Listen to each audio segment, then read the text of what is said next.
तर बघा आता घरामध्ये जेव्हा केक खायचा विषय होतो, तर तेव्हा मला बऱ्याच वेळा हा जो केक आहे क्रीमचा, तर हा क्रीमचा जो केक आहे, तर तो मला एवढा फारसा आवडत नाही. तर आपण जेव्हा टी टाईम केक आणतो किंवा आपण चहासोबत केक खातो, कॉफीसोबत केक खातो, तर हा जो स्पॉन्ज केक आहे, तर हा स्पॉन्ज केक मला खूप आवडतो. आणि मला हा केक खायला सुद्धा पण मी आधी खूप घाबरत होते, कारण यात खूप साखर असते, बेकिंग सोडा, बेकिंग पावडर असते, तर ते एवढा हेल्दी नसतो. त्यामुळे मी हा केक खायला पण अतिशय घाबरत होते. पण आता हा जो केक आहे, तर हा केक मी बनवलेला आहे विदाऊट शुगर, विदाऊट मैदा आणि विदाऊट बटर. तर अशा प्रकारे हा केक मी इथे तयार केलेला आहे. आणि इथे विदाऊट ओव्हनसुद्धा आपण हा केक इथे बनवलेला आहे. तर हा जो केक आहे, तर यात मी खजूर वापरलेली आहे आणि गव्हाच्या पिठापासून हा केक तयार केलेला आहे. आणि यात आपण कॉफी पावडर आणि कोको पावडर सुद्धा वापर केलेला आहे. आणि अतिशय हेल्दी असा हा केक आहे. तर हा केक खाल्ल्यानंतर मला खरंच आता हे जे स्पॉन्ज केक आहे, तर हे खूप आवडायला लागलेले आहे. तर आता जो क्रीमचा केक असतो, तर तो केक मी जास्त आता खात नाही. तर बघा आता आपण विदाऊट ओव्हन आणि कढईमध्ये हा केक बेक केलेला आहे. आणि बघा त्याला खालून आणि साईडनं पण किती छान असा सुंदर कलर आलेला आहे. आणि खायला पण एकदम टेस्टी आणि हेल्दी असा हा केक आहे. तर आपण आता आतून बघूया आपला हा केक कशा प्रकारे तयार झालेला आहे. तर बघा आता हा केक कट करताना मला एकदम सॉफ्ट हा केक जाणवत होता. आणि आतून तर हा खूपच सुंदर असा हा केक मला दिसत होता. आणि मला असं याचं आश्चर्य वाटलं, की आपण गॅसवरती सुद्धा इतक्या चांगल्या प्रकारे गव्हाच्या पिठाचा केक तयार करू शकतो. कारण कसं आहे, ओव्हनमध्ये तर हे केक आरामात होतात, तो काही विषय नाही.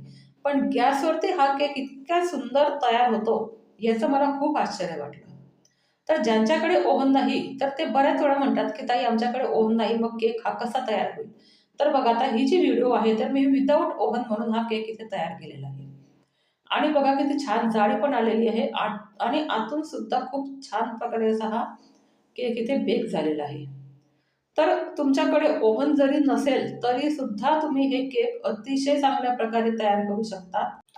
आणि बघा आता दुपारच्या वेळेस चहासोबत सुद्धा आपल्याला काहीतरी खायला लागतं किंवा मुलांना आपण डब्यामध्ये सुद्धा असे हेल्दी केक द्यायला काहीच हरकत नाही.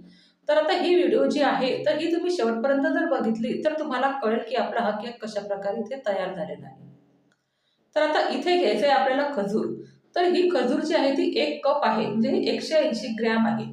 तर यातले जे बी आहे, तर त्या बी मी काढलेले आहे आणि बी काढूनच आपल्याला इथे ही खजूर घ्यायची आहे.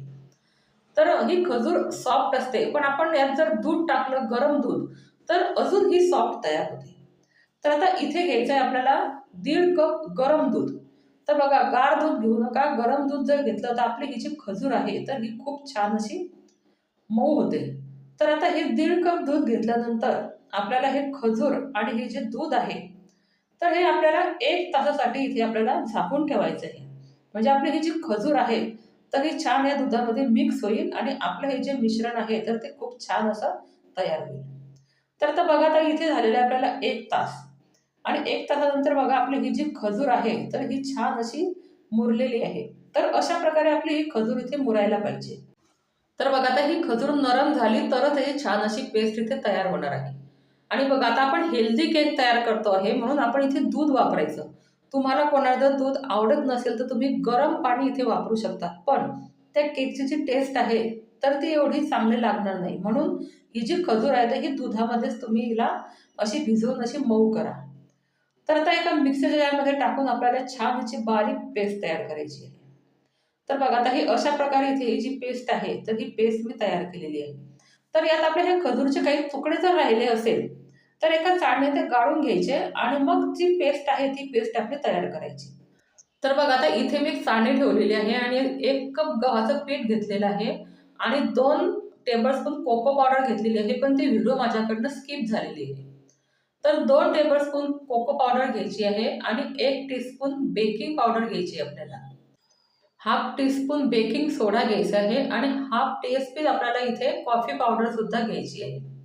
आणि 1 पिंच आपल्याला इथे मीठ घ्यायचं आहे. कारण गोडाच्या पदार्थात जर मीठ टाकलं, तर त्याची चव खूप छान लागते. आणि हे सर्व आपल्याला एकत्र गाळून घ्यायचं आहे. तर बघा आता हे बेकिंग सोडा, बेकिंग पावडर सुद्धा आपल्याला यातच टाकायची आहे आणि ते पण आपल्याला चाळून घ्यायचं आहे. त्याने काय होतं, आपला हा जो बेकिंग सोडा आणि पावडर हे सगळं ठिकाणी ह्या केकला लागते आणि आपला हा जो केक आहे, तर हा छान असा स्पंजी तयार होतो. तर बघा आता हे सर्व इथे मी चाळून घेतलेलं आहे. तर आता आपण जेव्हा मैदा आणि गव्हाच्या पिठापासून हा केक बनवतो, तेव्हा हे ते जे कोरडं आपलं इन्ग्रेडियंट राहतात, तर ते आपल्याला चाळूनच घ्यावे लागतात. त्याने काय होतं, आपला हा जो केक आहे तर हा छान असा फ्लफी तयार होतो. ते हलकं होतं आपलं जे ड्राय इन्ग्रेडियंट आपण घेतो तर ते हलके होतात. तर त्यामुळे ते चाळल्यामुळे आपला हा जो केक आहे तर हा स्पंजी तयार होतो. आणि आता हे छान आपल्याला इथे असं एकजीव करायचं आहे. तुम्हाला जर वाटत असेल, की आपलं हे जे मिश्रण आहे तर खूप कोरडं आहे, तर तुम्ही यात थोडं दूध सुद्धा घालू शकता. तर आता इथे घेतलेलं आहे मी 1/4 कप आपल्याला इथे ऑइल घ्यायचं आहे. तर तुम्हाला जर ऑइल टाकायचं नसेल तर तुम्ही बटर किंवा तूप सुद्धा इथे टाकू शकता. तर बघा आता आपलं हे जे बॅटर आहे तर हे एकदम व्यवस्थित झालेलं आहे. याप्रमाणे जर तुम्ही हा केक बनवला तर तुमचा केक सुद्धा हा माझ्यासारखाच छान तयार होईल. तर आता इथे आपल्याला काही टाकायची गरज मला वाटत नाही.